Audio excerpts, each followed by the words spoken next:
In 30 days an anniversary nears. Days turn to weeks, turn to months, turn to years. People celebrate or commemorate days year after year. They look back and look ahead. They smile or shed a tear. But I don't get it. What's a day? It's just the passing of time. It's the ticking on a clock. It's the digital changing of lines. What's a day? Or 3? Or 6, when actually it was a lifetime.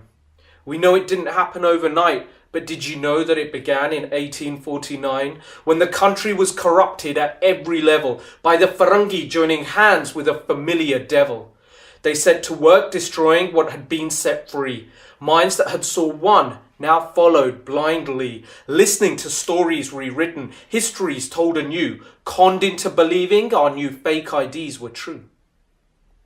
The immortals fought back, and lions roared once again, righting wrongs with the pen and the trusted steel blade. But when the Farangi left, he didn't actually depart. His mind was absorbed by new upstarts, and they too joined the devil, who now held all the cards. Decks stacked, we cut our losses. This was just too hard. So many left their soil for pastures greener.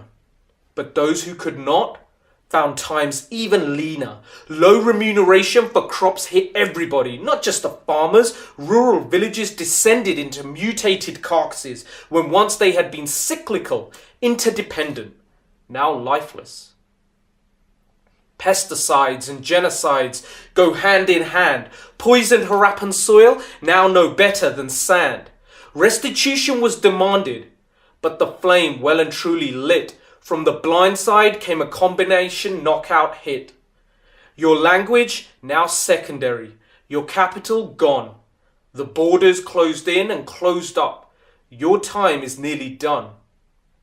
When your back is against the wall, your knees shiver, your hands shake.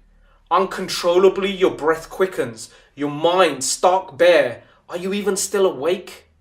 You have 2 options. Either fall and don't get up, or stand up. It was an evening question. If we fell, we stand right back up. And in the time that followed, fear engulfed the corrupt, their hegemony faltering, watching people erupt. A gallant defender emerged to lead. He was an immortal. In hindsight, we can see that he knew what was coming. And so where else would we stand but at the throne of the immortal in the 5 River land? We never left that play where 2 houses reside, Babeki or Babarki. The name changed, but the lineage survived. The problems from before are still there and getting worse. One invasion shook our world, but it wasn't the first. And so we must never forget that this is an ongoing struggle. Every day, cancer trains roll across the countryside. People still go missing. There's still farmer suicide. The price at Mandi is still whack, and the milk has turned sour, whilst the rich flying helicopters wielding power, unlike the thermal plants and electric, like the water levels, they're AWOL. Bully thrown away, we're moving from running to crawl.